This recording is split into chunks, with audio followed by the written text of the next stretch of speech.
이번에 미국 그 에미라고 하나요? 에미 어워드에서 그 상을 6관왕을 받은 그 한국 드라마가 있습니다. 무엇이죠? 예, 오징어 게임입니다. 여러분 많이 보셨습니까?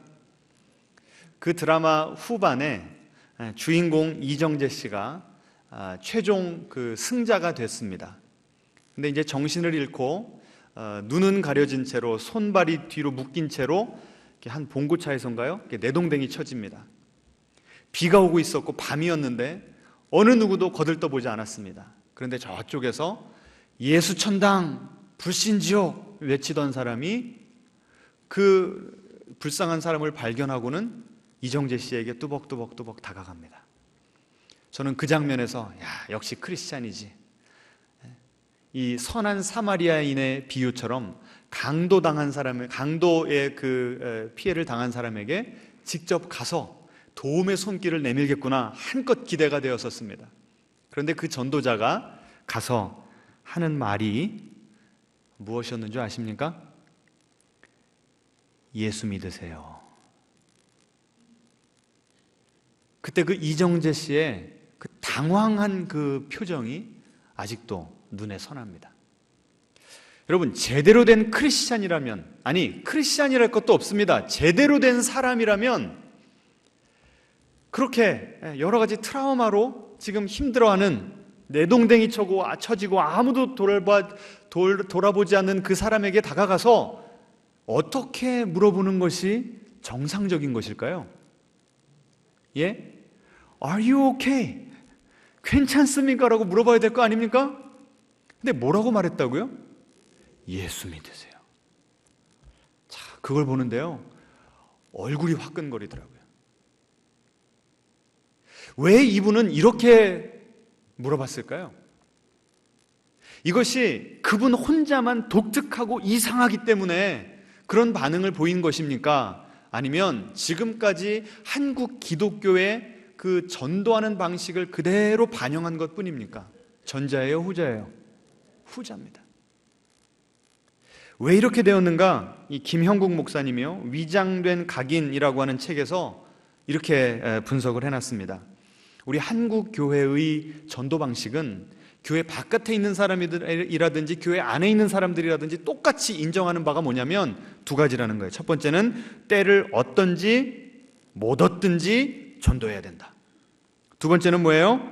듣든지 안 듣든지 전해야 된다. 이 두 가지라는 거예요. 그러니까 지금 이정재 씨가 복음을 들을 만한 상황입니까? 아니죠. 하지만 때를 얻든지 못 얻든지 듣든지 말든지 뭐 해야 된다는 거예요? 무조건 저 사람의 영혼을 구원해야 된다는 거예요. 그런데 이 김형국 목사님의 책에 보시면 때를 얻든지 못 얻든지 복음을 전하라라고 했잖아요. 그 전하라라고 하는 그 뜻을 다른 그 영어 번역본에 보니까 여러 번역본 가운데 많은 그 번역본이 이렇게 번역하고 있습니다. Be prepared, be ready. 무슨 뜻입니까? 준비하라는 거예요. 준비. 그 사람이 준비가 됐던 안 됐건 막 내가 하고 싶은 말을 던져놓는 것이 아니라 상대방이 지금 복음을 들을 만한 상황인가, 복음을 듣기 위한 그 마음이 열려 있는가를 보고 전도를 하란 이야기였는데, 때를 얻든지 못 얻든지 복음을 전하라라고 하는 그 문자 그대로를 뚝 따가지고 얼마나 우리 한국 크리스찬들이 열정이 있고 성경의 권위를 인정합니까? 그냥 고지고대로 살아낸 거예요.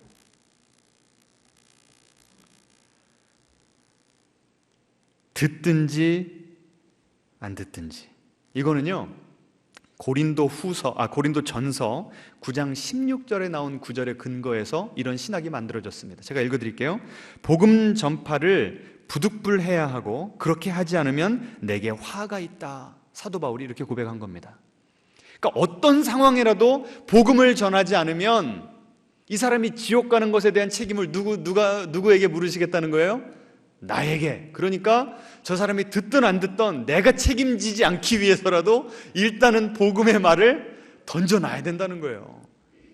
이렇게 우리가 오해한다고요. 그런데 고린도전서 9장 16절에 사도 바울이 이 말을 했는데 19절부터 이런 내용이 나옵니다. 좀 보여주시겠습니까? 같이 한번 읽어보죠. 나는 어느 누구에게도 얽매이지 않는 자유로운 몸이지만 많은 사람을 얻으려고 스스로 모든 사람의 종이 되었습니다. 유대 사람에게는 유대 사람을 얻으려고 유대 사람같이 되었습니다. 믿음이 약한 사람들에게는 약한 사람들을 얻으려고 약한 사람이 되었습니다. 나는 모든 종류의 사람에게 모든 것이 다 되었습니다. 그것은 내가 어떻게 해서든지 그들 가운데서 몇 사람이라도 구원하려는 것입니다. 아멘. 내가 저들에게 복음을 전하지 않으면 나에게 화가 임할 것입니다 라고 했던 바울조차도 바로 몇 구절 지난 후에 뭐라고 얘기했다고요? A라고 하는 사람에게는 나는 A와 같은 사람이 되었고 B라는 사람에게는 나는 B와 같은 사람이 되었습니다. 여러분, A라는 사람이 되고 B라는 사람이 되려면 먼저 어떻게 해야 됩니까? 예를 들어서 배우가 A라고 하는 역할을 맡았어요. 그러면 어떻게 하면 그 A라고 하는 역할을 잘 감당할 수가 있겠습니까? A라고 하는 사람이 어떤 캐릭터인지, 어떤 성격의 소유자인지, 어떤 배경에서 자라났는지 뭐 해야 돼요? 연구하고 분석해야죠. 때를 얻던 못 얻던, 듣던 안 듣던 내가 준비한 이 복음을 막 던져라 이게 아니라 내가 지금 전도해야 되는 그 대상이 어떤 상황인지, 어떤 고민이 있는지, 어떤 문제의식을 가지고 살아가는지, 어떤 필요가 있는지 이런 것들을 주도 면밀하게 관찰하고 세심하게 관심을 갖고 살펴보아서 똑같은 복음의 메시지라고 할지라도 상대방에게 필요적절하게 전하라라고 하는 그런 메시지였습니다. 그런데 이런 그 뉘앙스, 전후 문맥을 잘 살펴보면 성경 안에도 성경 자체가 우리에게 너무나 훌륭한 복음의 전도의 교과서가 되는데 우리는 너무 그 두 구절만 딱 떼어놓고서 무조건 사람들이 듣든 말든 명동거리에서 스피커 큰 거 틀어놓고서 예수, 천당, 불신지요. 물론 우리 대다수처럼 전도 아예 안 하는 사람들보다는 훨씬 낫습니다. 그런데 그것은 프리모더니즘, 근대 전근대주의라고 그러죠. 근대주의가 오기 전에 사람들이 많이 배운 사람이라든지 이 위에 있는 사람들의 권위를 존중할 때 소위 말해서 먹혀 들어갔던 효과가 있었던 전도 방식이라는 거예요. 그런데 지금 우리 한국 사회는요, 나이 드신 어르신들은 전근대의 시대를 살아가고 있고요, 중년층은요 현대 이 근대주의를 살아가고 있습니다. 근대주의의 특징은 합리성입니다. 그러니까 기독교의 교리를 논리적으로 잘 전하면 받아들이는 사람들은 이 근대주의에 입각한 그런 시대 정신을 가지고 살아가는 사람들입니다. 그런데 요새 젊은 사람들은 어떤 시대를 살아가고 있습니까? 포스트 모더니즘, 후기 근대사회, 아니면 뭐라고 그러죠? 탈근대사회, 뭐 이렇게 번역을 하죠. 이 포스트 모더니즘의 특징이라는 건 무엇인가 하면 권위도 인정하지 않습니다. 논리도 그렇게 크게 어필이 안 돼요. 뭐가 어필이 되냐면 진정성, 정말 진실한가, 진짜인가 가짜인가가 중요하다는 겁니다. 그러니까 이렇게 시대별로 시대의 풍조가 다르기 때문에 거기에 발맞추어서 복음의 패러다임도, 전도의 패러다임도 바뀌어야 됐는데 우리는 아직까지도 그 옛날 방식을 고집하기 때문에 많은 크리스찬들이 그래요. 그렇게 열심히 전도하는 분들이 왜 요새는 거리에서 그렇게 피켓을 들고 다녀도 예수님을 안 믿는지 모르겠습니다. 왜 그럴까요? 시대가 바뀌었기 때문에. 그런데 많은 분들은요, 이제 그런 분들을 보면 크리스찬들임에도 불구하고 그런 분들 보면 어때요? 좀 부끄럽고 창피하죠. 그래서 아예 우리 대다수는 뭐 하냐면 전도를 안 해버려요. 그러니까 우리에게는 전근대적인 옛날 구닥다리 방식으로 전도하는 사람들과 그 자체가 부끄러워서 아예 전도 안 하고 입 탁 다물고 있는 두 종류밖에 없더라는 거예요.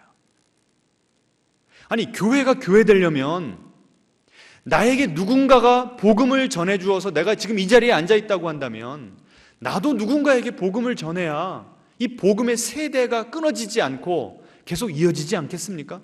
교회가 교회다워지려면 이 전도와 선교에 목숨을 걸어야 되는데 이것이 교회의 본질이고 정체성인데 이제는 그것이 너무나 흐릿해져 버린 거예요. 그래서 제가 이런 고민을 하던 가운데 좋은 책을 한 권 발견했습니다. 보여주시겠습니까? 포스트 모던 보이 교회로 돌아가다. 이 제목이 그렇게 좀 어필이 되는 제목이 아닌데 벌써 절판이 된 거예요. 근데 너무 좋은 책이라 제가 여러분에게 할 수 없이 소개를 해드리고, 이 책에 근거하여서 앞으로 5주간 설교 시리즈를 하려고 합니다. 자, 이 책은요 어떻게 쓰여졌는가 하면, 이 미국 서부에서 대학교에서 전도를 하시던 그 선교회 간사님들이 약 12년 동안에 2,200명이 회심하는, 이 젊은 대학생들이 예수님을 믿기로 작정하는 놀라운 일이 벌어졌습니다.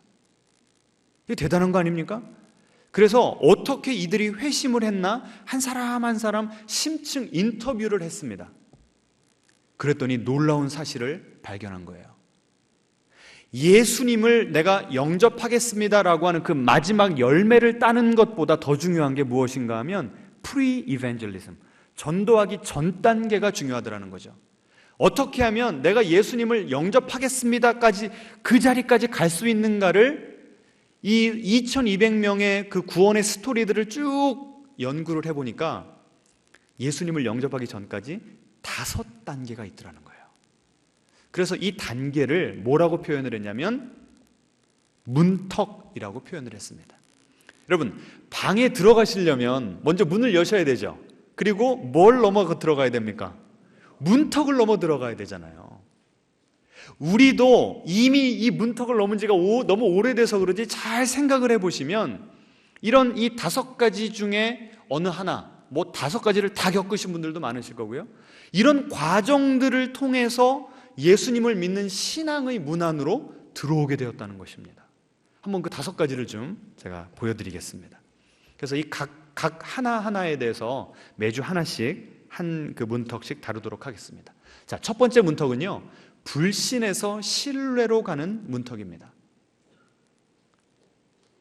너무 지금 한국 기독교가 이 사회에서 지탄을 받다 보니까 예수님을 안 믿는 사람들이 기본적으로 이 크리스찬들에 대해서, 교회에 대해서, 목사에 대해서 어떤 감정을 가지고 있어요?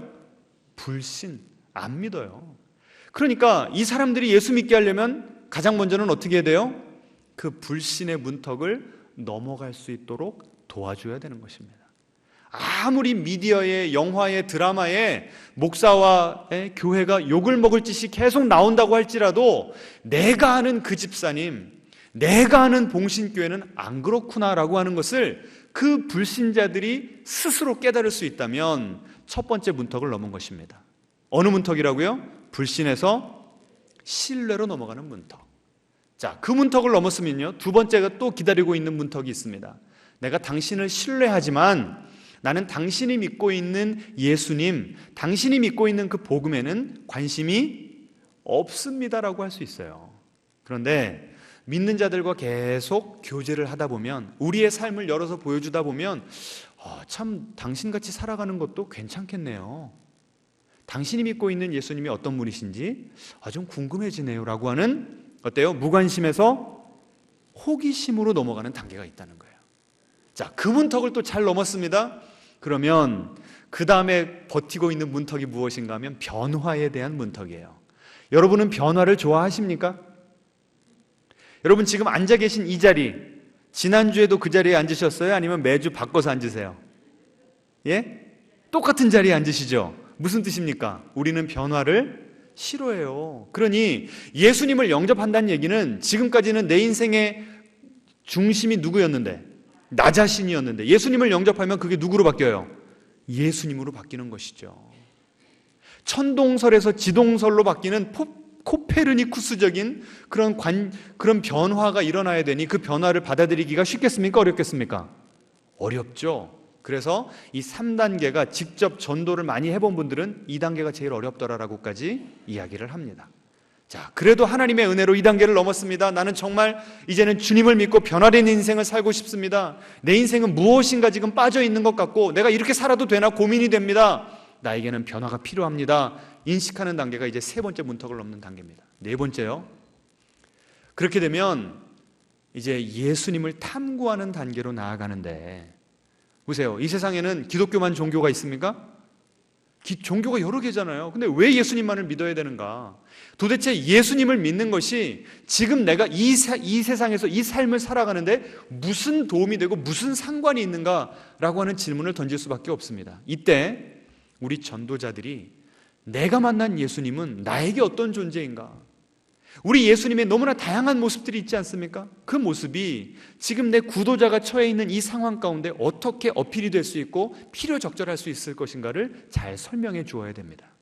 그렇게 되면 예수님이 이런 분이구나, 내가 정말 이 예수님을 믿고 싶다라고 하는 단계까지 나아가는 거예요. 그럼 마지막 단계가 무엇이죠? 찾는 이에서 하나님 나라 백성으로 내가 그 복음을 받아들이고 이제부터는 예수님을 내 인생의 주인으로 모셔드리겠습니다. 회심하고 세례받는 데까지 나아가는 거예요. 자, 지금까지 제가 한 사람이 불신자에서 예수님을 영접하는 그 단계, 그 모든 과정을 큰 그림으로 보여드렸습니다. 어때요? 좋아요, 안 좋아요? 신기해요, 안 신기해요? 지금까지 우리는 왜 고구마 전도법이라고 그러잖아요. 찔러 봐가지고 푹 들어가는 준비된 사람들에게 복음을 전해서 그들이 예수님을 영접했다 그러면 내가 전도의 열매를 맺었습니다. 근데 찔렀는데 안 들어가요. 그러면 낙심하고 실망하고 전도는 참 어려워. 이 두 가지밖에 없었잖아요. 그런데 프리-이벤젤리즘, 전도하기 전에도 그 구도자들이 넘어야 되는 문턱들이 있다는 걸 보니까 여러분에게 그런 부담이 어때요? 여전히 전도라는 것은 부담스럽지만 전에 막연하게 가지고 있었던 내가 저 사람 예수님 영접시켜야 되는데 라고 하는 그 부담감보다는 어때요? 훨씬 반응을 좀 보이시라니까 부담이 훨씬 덜하죠. 왜 그래요? 내가 모든 5단계를 뛰어넘어서 저 사람을 예수 믿게 하는 것이 아니라 나에게 지금 주어진 일은 뭐예요? 각 구도자들이 어떤 단계에 있는가를 유심히 관찰하고 그 다음에 어떻게 하면 됩니까? 그 다음 단계로 넘어갈 수 있도록 도와주면 되는 거예요. 자, 여러분이 예를 들어서 휠체어에 타고 있습니다. 그런데 어디를 지나가야 되는데 문턱이 높아요. 그럼 여러분 스스로 지나갈 수 있습니까? 없죠. 어떻게 해야 됩니까? 뒤에서 누군가가 으쌰 하고 밀어줘야 되잖아요. 그 밀어주는 역할을 누가 한다고요? 여러분이 하셔야죠. 제가 해야 되고요. 앞뒤자로 인사하겠습니다. 한번 해봅시다. 이 문턱을 넘게 도와주는 것이 우리가 해야 될 일입니다. 배후에서 누가 역사하고 계시기 때문에? 하나님께서 역사하고 계시기 때문에 궁극적인 책임은 주님께 맡겨드리고 우리는 각 단계에서 어떻게 도울지 잘 배우면 되는 것입니다. 자, 그러면 오늘은요, 이제 첫 번째 시간인데 어디에서 어디로 가면 된다고요? 기억나세요? 불신에서 신뢰로. 오늘 또 이 말씀을 준비하다 보니까요, 봤던 드라마 하나가 또 생각이 나요. 수리남. 혹시 여러분 보셨습니까? 한국 사람이 남미에 있는 한 작은 국가에 가서 마약 왕이 되어서 엄청난 부를 누리던 그 실화를 배경으로 만든 드라마입니다. 거기 나온 주인공이 황정민 씨인데요, 그 실화의 그 주인공이었던 그 사람이 악의 화신입니다. 폭력, 살인 서슴지 않고 저지르고요, 마약 왕이 되어서 수많은 사람들을 홀리고 마약 중독자가 되게 인생을 망치는 아주 악한 역할을 합니다. 게다가 욕망의 화신입니다. 돈, 섹스, 권력이 다 나와요, 그 드라마에. 그런데 충격적인 게 뭔지 아세요? 그 황정민 씨가 누구로 나오는지 아세요? 그 사람의 직업이 목사예요, 목사. 와, 제가 그걸 보면서요, 해도 너무했다고 그랬습니다. 살인을 저지르면서도요, 성경 구절을 암송해서 아주 필요한 적재적소에 갖다 댑니다. 그럼 성경 공부를 많이 했습니까? 적게 했습니까?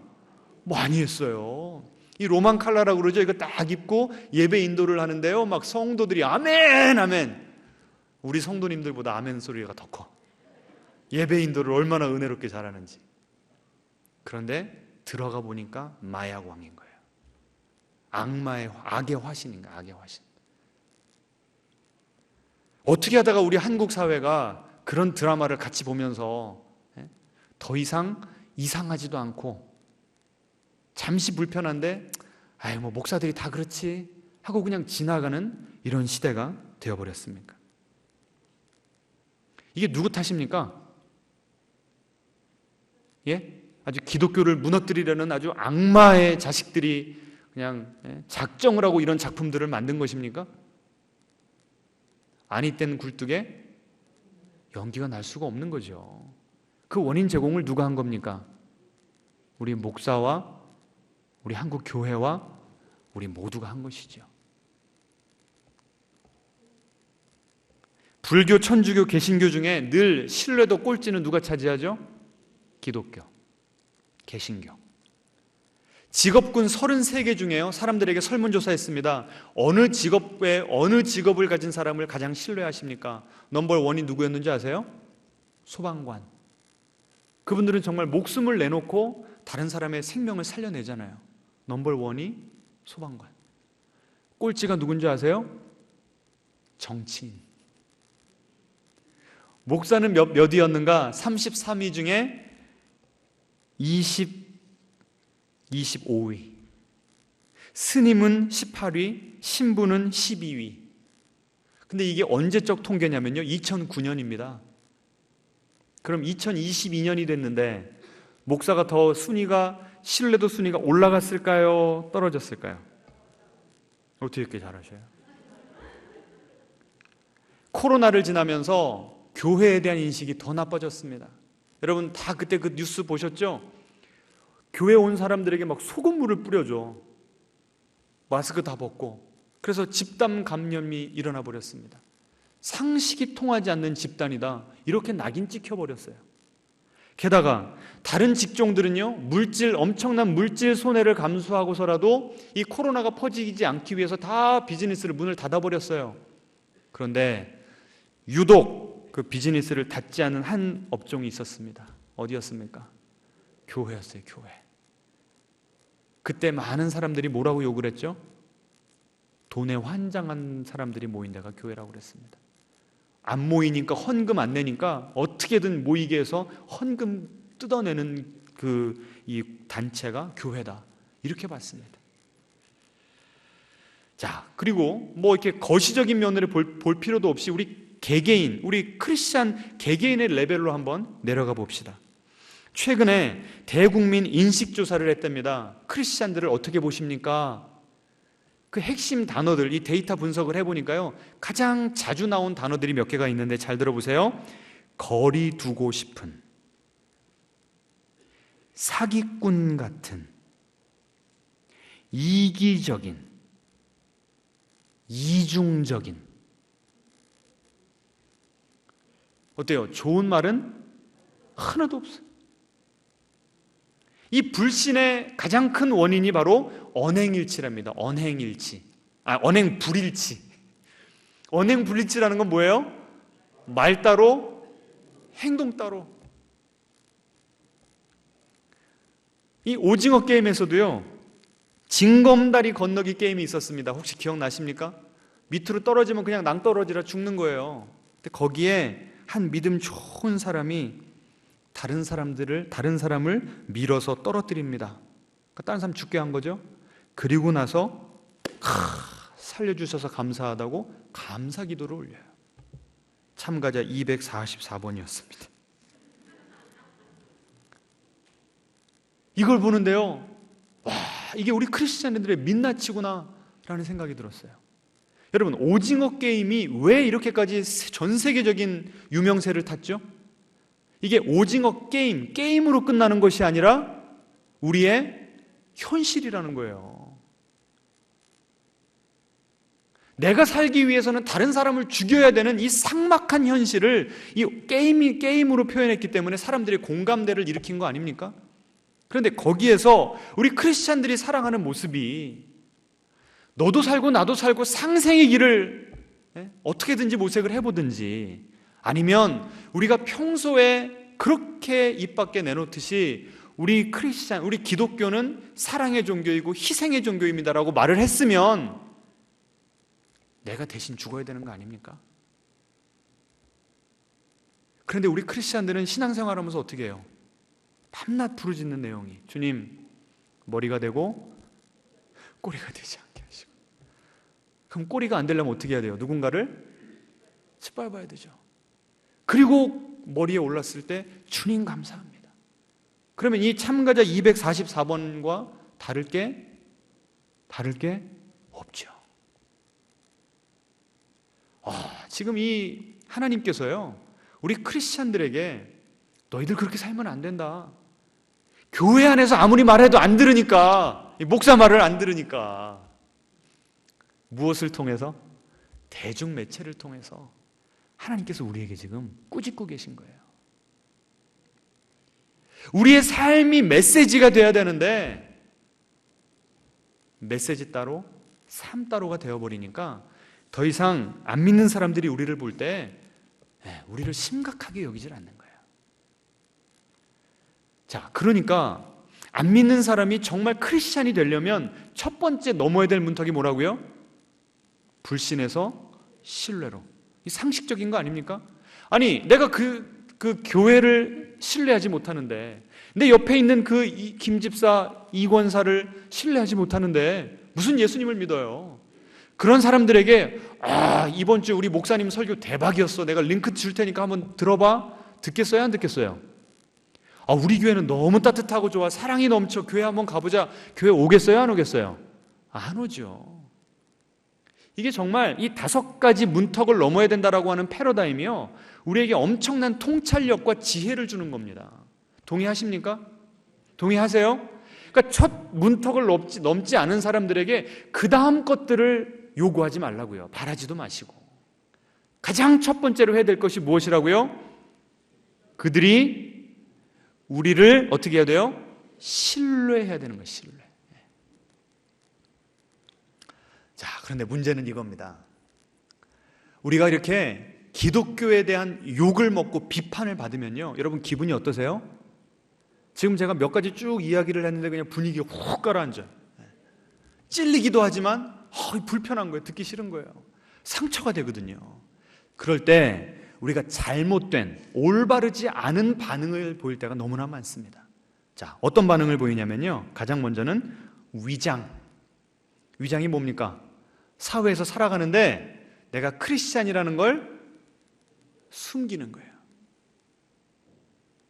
식당에 갈 때나 회사에서나 절대 기도하거나 성경 읽는 모습을 안 보여주는 거예요. 그래서 나중에 누가 이 대리 교회 다녔어? 전혀 그런 사람인지 몰랐네. 위장술. 또 다른 사람들은요, 회피. 계속 그런 부정적인 비판을 들으면 내 영혼이 죽는 것 같아요. 그러니까 너무 힘드니까 그냥 우리끼리, 편한 사람들끼리, 말 통하는 사람들끼리 모이자 회피해버립니다. 또 어떤 사람들은요, 변증학을 열심히 공부합니다. 그래서 누군가가 우리에게 딴지를 걸어올 때요, 논리적으로 따박따박 대꾸를 해서 우리가 그 논쟁에 승리를 하는 거예요. 그러면 내가 말싸움에서는 이겼을지 모르나 그 사람과의 관계는 끊어지는 거죠. 오히려 그 사람을 주님께로 가까이 이끌어야 되는데 내 자존심과 내가 무장한 그 진리의 그 내용들 때문에 오히려 그 사람을 더 멀리, 예수님으로부터 멀리 떠나게 하는 그런 악 영향을 끼치게 되는 것입니다. 자, 그러면은 어떻게 해야 우리가 제대로 된 반응을 하면서 우리가 지금 마음에 품고 기도하는 태신자들, 우리의 가족들, 우리의 친구와 우리 직장 동료들을 한 단계씩 주님께 인도할 수가 있을까요? 어떻게 하면 이 신뢰를 회복할 수가 있을까요? 이 책에 보시면 5가지를 제안합니다. 좀 보여주시겠습니까? 자, 첫 번째는요, 뭐예요? 같이 읽어보죠. 방어 대신 기도. 어떤 분들은요, 막 기독교에 대해서 욕을 하면요, 우리 교회는 안 그런다니까, 교회라고 다 그런 줄 알아, 크리스찬이라고 다 그런 줄 알아, 그리고 너는 얼마나 잘 살길래 우리한테 그렇게 손가락질을 해? 막 그렇게 방어를 해요. 근데 그렇게 하지 마시고 뭐 하라고요? 기도하라는 거예요. 무엇에 대해서 기도해야 될까요? 예? 가장 먼저는 나 자신을 위한 회개 기도를 해야 됩니다. 여러분, 오늘 이 설교를 쭉 들으시면서 지금까지 살아온 인생을 좀 보시기 바랍니다. 내가 안 믿는 사람들을 많이 만났는데, 그들과 인터랙션, 이 상호작용을 많이 했는데, 나는 그들에게 크리스찬이란 이런 사람들이구나, 교회란 이런 곳이구나, 어떤 인상을 남겨주셨습니까? 제가 오늘 이 설교 준비하다가요, 한 장면이 떠올라서 얼마나 제 스스로 부끄러웠는지 제가 퍼블릭 컨페션을 합니다. 공개적으로 제가 이 사죄를 좀, 원래 그 친구에게 해야 되는데, 제가요 이 철학과 들어가서 1학년 때 처음으로 MT를 간 거예요. 금요일 날 밤에. 영등포역이었는지 청량리역이었는지 하여튼 이 철학과 친구들이랑 같이 이제 기차를 타러 간 겁니다. 근데 그날따라 왜 이렇게 각 곳에서 청년들, 대학생들이 MT를 많이 떠나는지 막 기차가 타야 되는데 탈 수가 없을 정도로 꽉꽉 매는 거예요. 그리고 제 친구들이 벌써 먼저 어떻게 다 타버린 겁니다. 그래서 제가 마음이 급해지잖아요. 그래서 제가 어떻게 했을까요? 뭐 이러고 한 사람씩 제껴내고 딱 그 발을 잡고서 탔는데, 맨 마지막에 딱 제껴내놓고 이렇게 고개를 돌려봤더니 저희 과 동기였어요. 그것도 자매였어요. 자매. 그것도 교회를 안 다니는. 그 친구가요 저를 째려보고 있었어요. 한마디도 안 하고 째려만 봤어요. 근데 그 째려보는데 어떤 메시지로 제가 들렸을까요? 야, 너 교회 다닌다는 놈이 이렇게 살아도 돼? 얼마나 부끄럽든지요. 아까 그 오징어 게임의 몇 번이요? 244번 인물과 제가 다를 게 뭐가 있어요? 평소 여유 있을 때는 사랑에 대해서 말하고 희생에 대해서 말합니다. 근데 급박하고 위기 상황이고 내 밥줄이 걸려 있을 때에는 뭐 기독교고 복음이고 필요 없어요. 내가 살아남아야 되는 거예요. 다른 사람을 짓밟고서라도 주님 나에게 능력을 주십시오. 이게 우리의 모습이었던 거예요. 우리의 이런 모습을 회개해야 됩니다. 여러분, 그렇게 따지자면 회개할 게 있습니까? 없습니까? 많죠. 저도 가장 나누기 쉬운 거를 지금 여러분에게 나눈 거예요. 얼마나 제가 하나님 앞에서 제 죄가 깨달아지면서 지금 회개가 되는지 모릅니다. 우리의 죄를 회개해야 됩니다. 두 번째로는 누구를 위해서 기도해야 될까요? 그 전도 대상자를 위해서 기도해야죠. 여러분, 성경 인물 가운데 기독교인들을 그렇게 핍박했는데 결국은 주님을 위해서 일평생 목숨까지 내놓고 귀하게 쓰임받은 종이 있었습니다. 대표적인 인물이 누구죠? 바울 사도죠. 바울 사도. 사울이었던 사람이, 예수님 죽이러 가던 사람이 다메섹으로 가던 길에서 예수님을 만나서 이제부터는 나는 주님의 것입니다. 일평생 주님께 귀히 쓰임받았습니다. 여러분의 주위의 인물들 가운데 기독교를 혐오하고 기독교에 대해서 공격하고 기독교 믿는 사람들을 박해하는 사람들이 있다면 여러분, 상처받지 마시고 방어하지 마시고 어떻게 바라보시면 돼요? 지금은 사울이나 앞으로 바울이 될지어다. 소망을 가지고 그들을 위해서 간절히 기도하는 여러분 되시기를 축원합니다. 자, 두 번째는 어떻게 해야 됩니까? 보여주세요. 어떻게 하라고요? 상처받지 말고 배워야 됩니다. 뭘 배워야 될까요? 상대방이 왜 그렇게 기독교에 대한 부정적인 인식을 갖게 되었는가를 잘 경청해 주라는 거예요. 여러분, 우리 가운데, 우리 주변 그 전도 대상자들 가운데 나 장로님한테 사기당했어, 이런 사람들 적어요, 많아요? 많잖아요. 그러면 같이 욕해 줘야 돼요. 그리고 대신 우리가 사과해야 됩니다. 다 크리스찬들 그런 거 아니라니까. 당신은 얼마나 똑바로, 이렇게 하지 마시라는 거예요. 왜 그렇게까지 부정적인 상황에 이르게 되었는지를 들어주라는 거예요. 들어주라. 그 사람들이 기독교를 비판하는 데는요, 내 속 좀 알아달라고 하는 그런 깊은 그 속내가 있습니다. 여러분, 그것까지 들으실 수 있는 그런 영적인 내공이 쌓이게 되시기를 축원합니다. 세 번째로요, 같이 읽어보죠. 회피하지 말고 친구가 되어야 됩니다. 그렇게 나를 불편하게 하는 사람, 그 사람과 친구가 되어야 된다는 거예요. 친구가 되려면 어떻게 해야 되죠? 그 사람의 삶의 현장으로 찾아가야 됩니다. 같이 아이를 같은 학원에 보낸다든지, 그렇죠? 아니면 취미가 같아서 같은 동호회 가운데 있다고 하든지, 그러면 자연스럽게 그런 공통분모, 자녀 교육이라든지 우리의 취미 생활이라고 하는 그 공통분모로 자연스럽게 대화를 나누는 겁니다. 밥도 같이 먹고 쇼핑도 같이 다니고 하면서 예수 믿는 사람이 어떻게 살아가는가를 훤히 보여주라는 거예요. 그래서 김영국 목사님은 이렇게까지 도전을 하더라고요. 여러분, 여행 가실 때, 가족끼리 여행 가실 때 여러분 가족만 가지 마시고 안 믿는 가족도 같이 좀 데려가시라고. 그래서 놀 때 같이 놀고, 하지만 아침 저녁으로 같이 기도하는 모습, 성경을 나누는 모습, 이런 것들을 자연스럽게 보여주면서 참 믿는 사람들이 살아가는 모습도 그렇게 나쁘지 않네, 이제 마음이 열릴 수 있도록 삶을 같이 하게 되면 우리를 신뢰할 수밖에 없다는 것입니다. 여러분, 도전이 되십니까? 예. 네 번째 보겠습니다. 네 번째는요, 뭐 하라고요?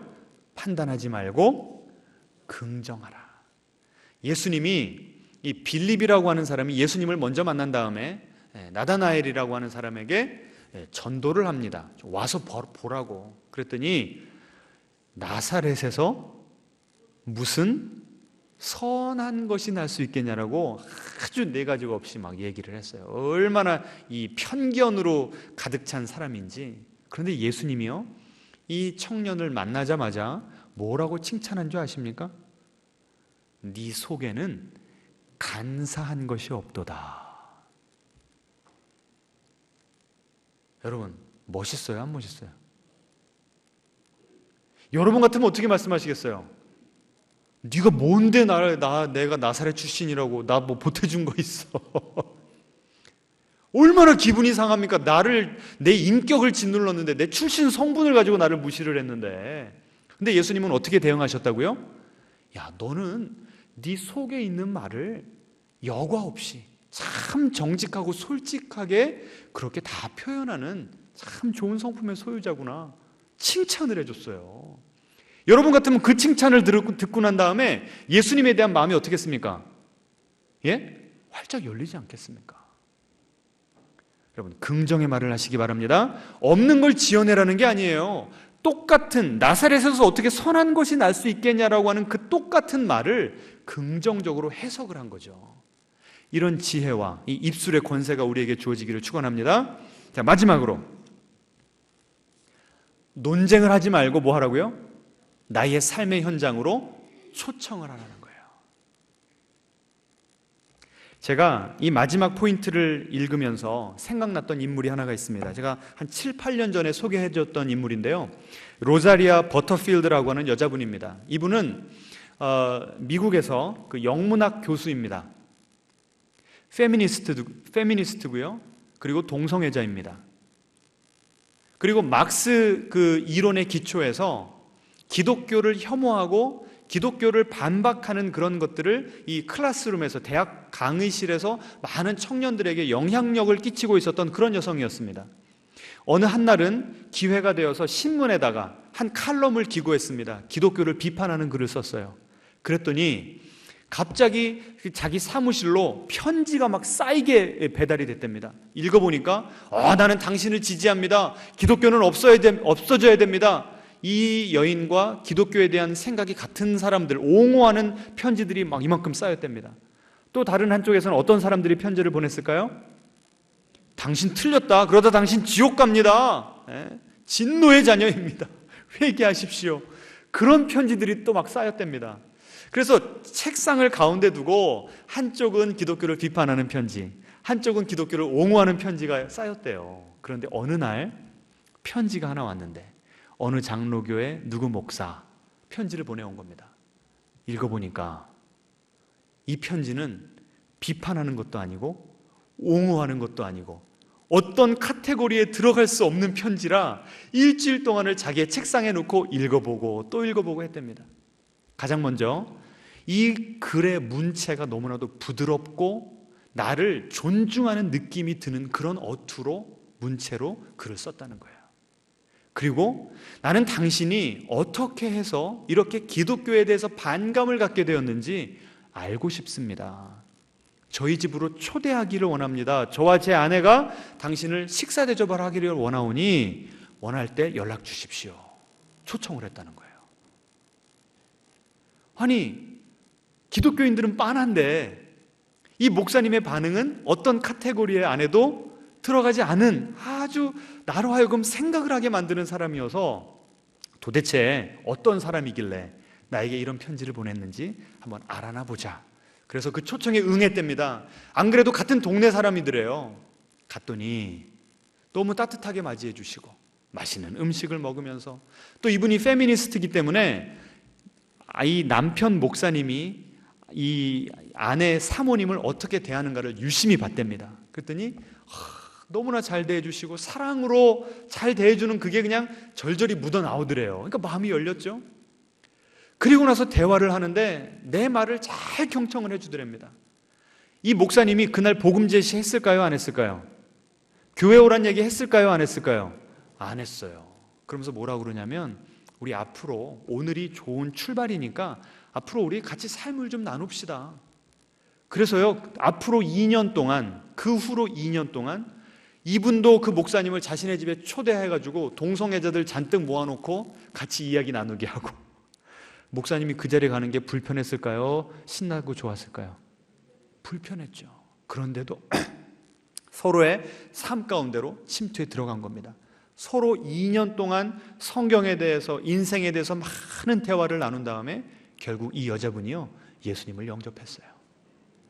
5개의 문턱을 하나하나씩 다 넘게 된 것입니다. 그래서 이분이요, 결혼을 했어요. 남성과 레즈비언이었었는데, 그리고 그 남성이 목사님이 됐어요. 네, 그래서 이분은 지금 목사 3호로서 활동을 하고 있습니다. 자, 이분의 인용문 하나 좀 보여드리겠습니까? 만약 켄과 플로이가, 이분이 이제 이 여자분을 초청했던 그 목사님과 목사님 사모님입니다. 이들이 첫 번째 식사를 위해서 나를 교회로 초청했더라면 나는 그 길로 다시는 그들을 만나지 않았을 것이다. 교회에 나오라는 말은 당시의 나에게는 아주 위협적이고 황당하고 부당한 말처럼 들렸을 것이다. 왜 그래요? 크리스찬들을 뭐 하지 못하니까? 신뢰하지 못하니까. 그 다음에요, 대신 같이 한번 읽어보죠. 그가 선택한 방법은 교회를 내게 데려오는 것이었다.